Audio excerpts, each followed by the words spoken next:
Apostulli i ditës. Në ato ditë kur po shumoheshin nxënësit u bë një ankesë për greqishtarëve kundër ebrejve, se të vejat e tyre nuk shikoheshin në shërbesën e përditshme të ushqimeve.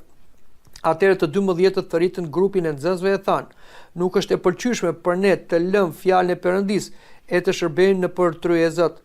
Mendoni pra o vëllezër, e zgjidhni prej ju 7 burra me dëshmi të mirë e të mbushur me shpirt të shenjtë e me urtësi, të cilët t'i vëmë në këtë punë, kurse ne do të qëndrojmë në falje e në shërbesën e fjalës." Dhe kjo fjalë u pëlqye përpara gjithë grupit dhe zgjodhën Stefanin, që ishte burr plot me besim e me shpirt të shenjtë, dhe Filipin, e Prohorin, e Nikonorin, e Timonin, e Parmenajin dhe Nikollin, që ishte prozelit nga Antiokia, të cilët i vunë para apostujve dhe pasi u falën, vunë duart mbi ta. Dhe fjala e Perëndisë shtoi dhe numri i nxënësve shumoi fort në Jeruzalem dhe një shumicë e madhe nga priftërinë dëgjonin besimin. Komenti i apostullit.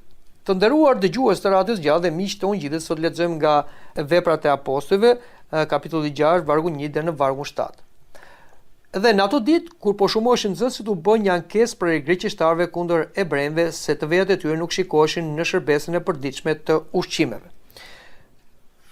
Pra, djalli i cili është shkaktari i çdo ngrindje dhe përçarje, kur nuk e shkatronte do të kishën apostolike nga jashtë, atëherë ai u përpoi ta shkatronte nga brenda, duke filluar grindje midis të krishterëve.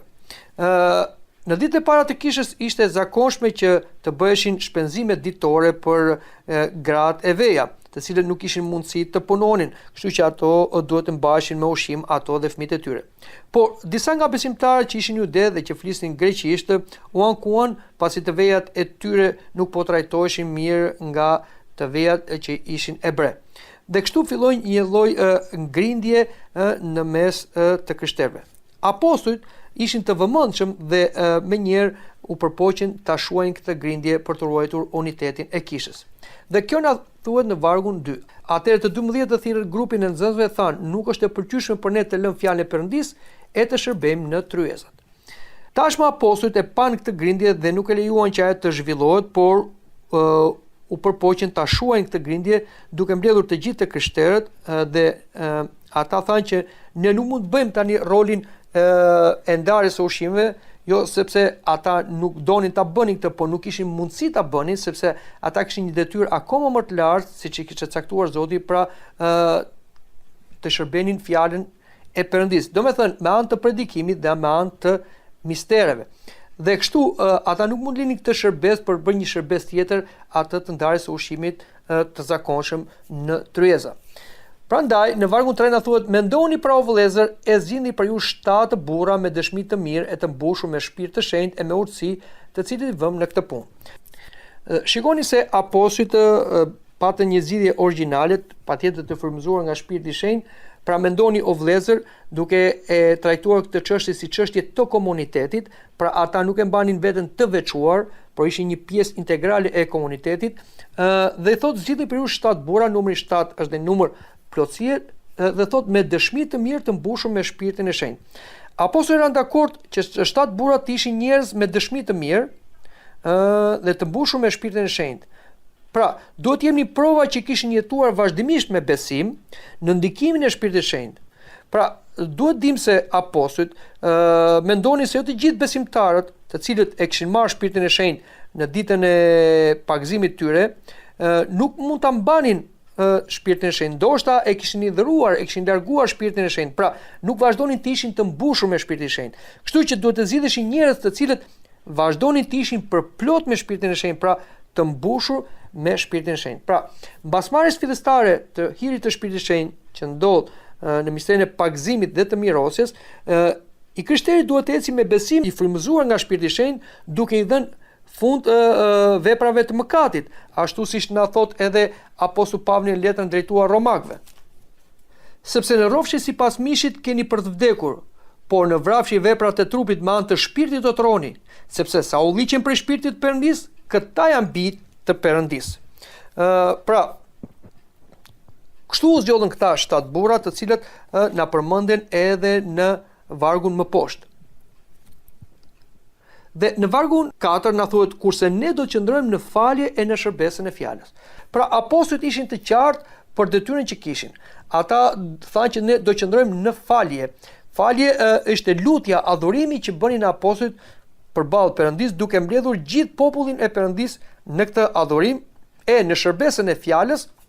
Shërbesa e fjalës është dhe kryeja e misterit të falënderimit hynor, pra të transformimit të dhuratave të shenjta të bukës dhe verë në trup dhe në gjak të Krishtit. Pra, kështu shërbenin apostujt, pra në fillim ata i luteshin Perëndis për popullin e tij dhe pastaj afronin vetë trupin e gjakun e Krishtit tek komuniteti, tek besimtarët. Të njëjtën gjë bën dhe Kisha Ortodokse në liturgjinë hynore, që është kulmi i adhurimit krishterë ortodoks. Ajo është një shërbes e ndarë, në fillim fare populli thirret në adhurim, në lutje, në dëgjimin e fjalës së Perëndis dhe pastaj në marrjen e mistereve që është trupi dhe gjaku i Krishtit. Sepse Kisha Ortodokse është kishë apostolike dhe vazhdon në traditën apostolike të predikimit të fjalës dhe të kryerjes së misterit të mistereve që siç tham është falënderimi hynor. Vazhdojmë dhe lexojmë në vargjet më poshtë, vargu 5 thotë: "Dhe kjo fjalë u përqye përpara gjithë grupit dhe zgjodhen Stefani, që ishte burr plot me besim e me shpirt të shenjtë, dhe Filipin e Proorin, e Nikorin, e Timonin, e Parmenaj dhe Nikollën, që ishte prozelit nga Antiokia."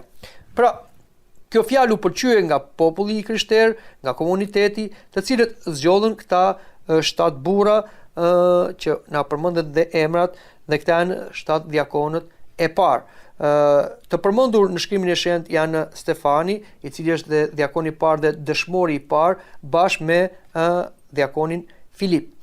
Dhe në vargjet më poshtë, në vargun 6 na thuhet: "Të cilët i vunë përpara apostujve dhe pasi u falën, vunë duart mbi ata." Vënia e duarve në dhjatën e re përdor në këto mënyra në lidhje me mrekullinë e shërimit, pra apostujt vinin duart mbi të smur dhe ata shëroheshin, kur bekonin të tjerët në lidhje me pagëzimin me shpirt të shenjtë, pra ata transmetonin hirin e shpirtit të shenjtë me vënien e duarve, kur ngarkonin detyra të caktuara, siç kemi në këtë pjesë, dhe kur u jepnin pleqve të kishës dhunti shpirtërore. Pra, vënia e duarve si një nga mënyrat me anë të cilët Perëndia u komunikon njerëzve dhuntit dhe bekime, u bë doktrina themelore e kishës së hershme.